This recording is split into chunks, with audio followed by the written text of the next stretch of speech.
With regard to mentors through the years, I've had several, and I can name them.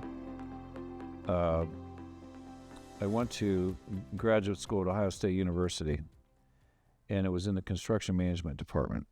And the head of the department was Dr. Richard E. LaRue. And he was a little short guy, real thick glasses, had a cigarette that was always hanging off his lip. And Dr. LaRue was a pioneer. He had a design-build construction company in the 60s and 70s before anybody even knew what design-build was. So he was doing in the 1960s and 1970s what we are doing today. And Dr. LaRue was the head of the department. I went through the construction management master's program, and he actually lifted the veil of secrecy of construction for me. And so he just made everything pretty relevant, pretty simple, pretty clear. So Dr. LaRue was one of my first mentors. My next mentor would have been my father-in-law, Jim Gorman. And Jim was president and CEO of the Gorman-Rupp Company in Mansfield, and I could always talk to Jim about business ideas, and he would always express an interest in what we were doing, and didn't offer advice, but if I requested it, he always gave me very good advice.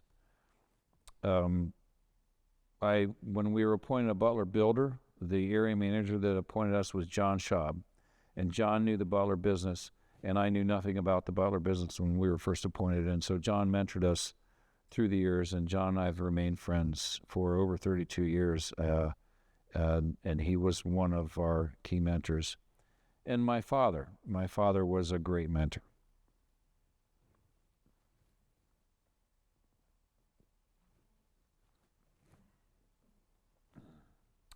My father was a great mentor.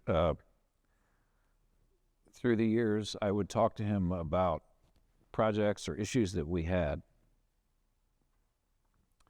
And one time we had a project where the owner wanted us to start, and we weren't ready to start. We didn't have a permit. We couldn't start the project. And I called my dad and I said, "Dad, not sure what to do about this. This owner wants us to start. We're not ready. We don't have a permit." And he said, "Define start." I said, "Well, getting the project started." He says, "What's the first thing you do when you start a construction project?" I said, "Well, you move in a job trailer, an office trailer." He said, "Start the job." So we moved an office trailer in. The owner was happy. No other work progressed for 3 weeks, but we had started the project. So my dad had tidbits of advice through the years that were subtle but very profound in helping us get things done correctly.